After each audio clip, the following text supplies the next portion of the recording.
What's up, Glue Dots? It's me, Elaine, the Midnight Crafter, and I am so excited. I have so many great ideas floating around in my head. I feel like I'm going to explode. I don't even know which one to show you guys. I want to record them all today. But anyway, obviously can't do that. So I think I picked a good one for today.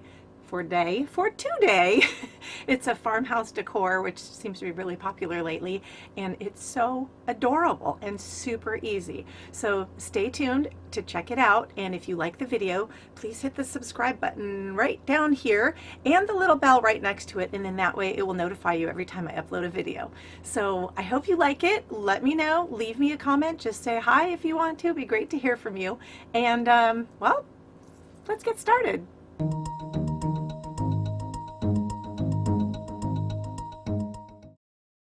So first of all, you're going to open up your package that has the burner covers in it. There are two in there. There's this size and then there's a smaller size. And we're not using the smaller size for this project, although you might be able to for another one. You're going to take your Sharpie, which I forgot to mention on the items needed list, and trace around your entire burner cover. And then you are going to cut it out, which I cheated and did it ahead. Bing! So you cut that out. I'm not going to be able to show you the one that I made. I'm not going to be able to make the one that I made showing you with this because I have another one I want to make as well. But you cut this piece out, and then you're going to be using your E6000 glue or your Dollar Tree Fix-All adhesive, and put a generous amount all over the top part here, and use something to spread it. What I used was a popsicle stick. If you want, you can use your finger with a glove on it and spread it all around on pretty evenly within here, but not too thick, because when you take your cutout piece and place it on here, you have to be really careful pressing it down because this does have really small holes in it and the glue can come through the holes, which I made a little bit of that mistake on my first one. So you have to be real careful, not apply it too thick onto your burner cover. Okay, what I want to do is also show you another option because I forgot to buy another placemat so that I could actually show you this being made that way, but that's okay because then you'll also get two options within one tutorial, which is great. So another item that I found at Dollar Tree were these foil backsplash wall stickers.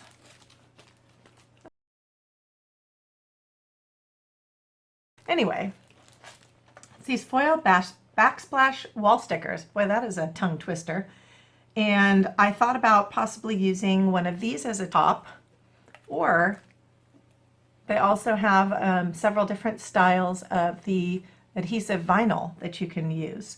So I think for this project, out of curiosity, I'm going to try this backsplash. But again, you can use this, you can use the backsplash, or as I did in the pictured little table, you can use a placemat that you cut out. So I've opened up this backsplash paper, and what I'm doing is looking for the part of the pattern that I like the best to show as the top of my table, which I think I kind of like this section. It has a little bit of variation. I don't know how much you can see, but there's a little more darkness and a little variation to it. So the same way as we would do as if this was our placemat, you're going to, for this one I'm going to center because I've got a design on here. Placemat, it doesn't really matter. But you're going to put your, it's funny how you forget the words when you need when you're trying to do a project and teach it at the same time. You're going to put your burner plate down on top and then trace it around the same way you would do your placemat, and follow along up against the edge of your burner cover. And it's okay if it gets on the burner cover, it doesn't really matter. Go all the way around. And there we have it. Now, keep in mind that this circle is going to be, it's gone from the outside edge of this, so it is slightly larger. So when you're cutting this out, you're going to want to cut on the very inside of your line, not on the outside thickness of your Sharpie line.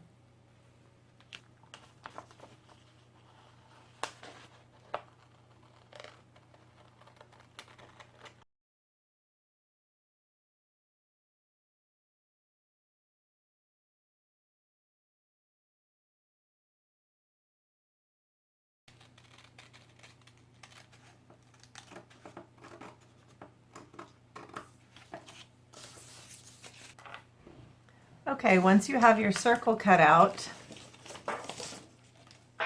you're going to take your burner cover, and this paper is adhesive here. It's a foil backing.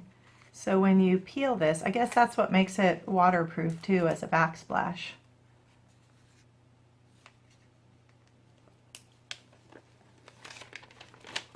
So I found that the easiest way to start out putting something on that's adhesive is fold part of it down,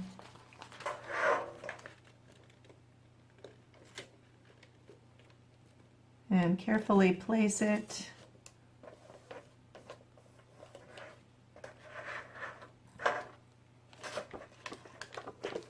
slowly peel away the backing while you're also removing any bubbles from the front side of it.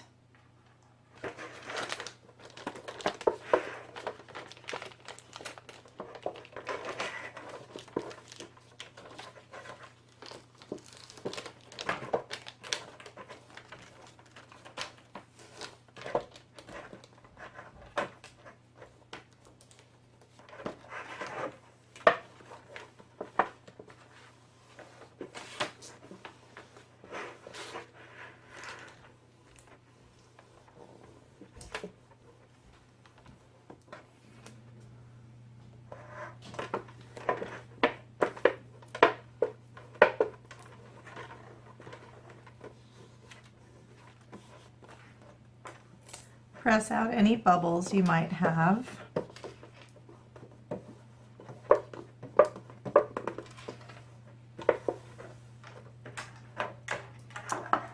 And there you go. The next step is to take our rope, and we are going to be gluing around this edge here. We're going to do 2 rows coming around so that it will cover the thickness of this.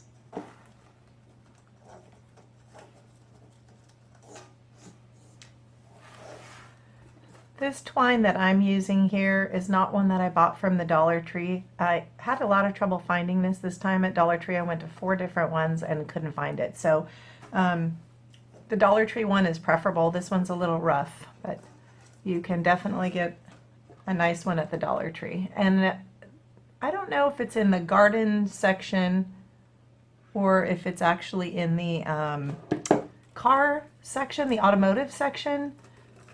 So check both.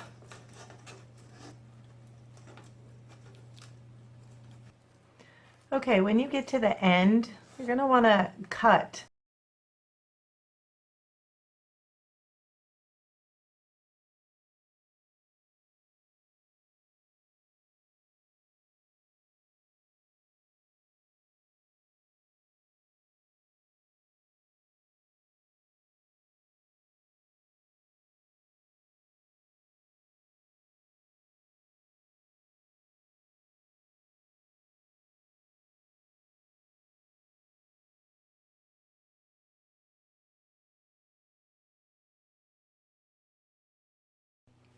Okay, so I've finished gluing all of the edge around, and as you can see, you really cannot tell when you do the 2 rows like that with this rope where it ends. So I think, honestly, I can't even tell. I think it might have been here, but I'm not sure. But so I think doing the 2 rows and then cutting it and attaching is probably the best call. So anyway, we're going to set this aside right now, and we're going to work on our table base. So now we have our little piece of garden fencing that we're going to use, and we are going to be cutting off these spikes here at the bottom.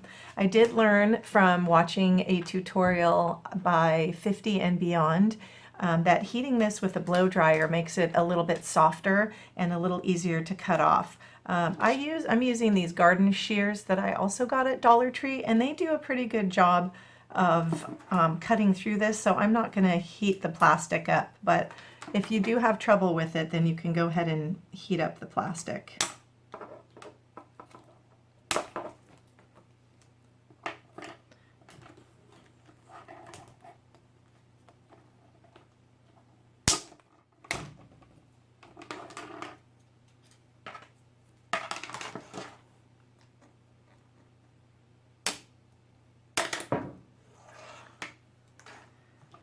Okay, now we're actually going to attach this and make it into a circle. Just like that. And I know it's not really a circle at this point, but we're going to work on it, bend it. You want to bend it carefully and slowly so that you don't snap the plastic, because it will break if you're not too careful. You can see that when you squeeze it, it starts to get a little white, which is stressing the plastic a bit. But we're just trying to get it to shape a bit better, which that's already looking better. We're going to take our top now, and we're going to add glue around this upper edge with our hot glue gun. And then we'll be attaching it to the underneath side of our tabletop.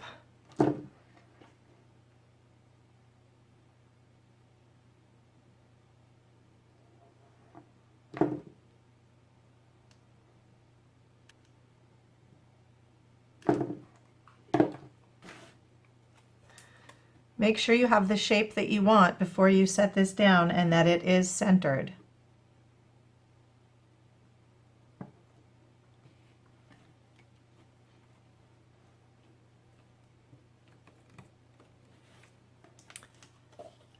And there we have it attached. So now if you choose to, you can leave this piece here this color, or if you'd like to give it a little more of a farmhouse look, which was what I'm going to do, we're going to be using this one's actually Folk Art Outdoor Opaque Winter White. I'm using an outdoor one. I think this thing would hold up, this little table would hold up pretty well outdoors, given the fact that this top part is also foil lined on the back side, and the rope should be fine, the hot glue should be fine, everything about it should be good for outdoors, so I'm using this outdoor paint. The back side of that I peeled off of this backing here is what I'm going to actually use to put some paint on. And I'll be using kind of a dry brush method. So I'm using these little, they're inexpensive little brushes. You can get them, I don't know if Dollar Tree has them, they may. If not, you can get them at any hardware store in the paint department. So you just want to gently dip the tip of your brush in and pat it around outside of the big glob of paint. And then we're going to be, you don't have to be super careful about this, which is the beauty of it.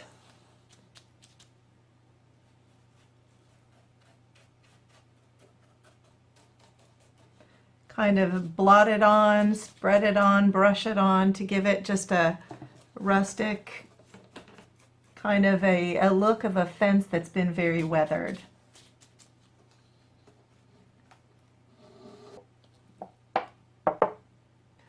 Now I'm also going to be painting the inside as well, just also the same way, kind of tapping it around and just giving it a not thoroughly solid painted look.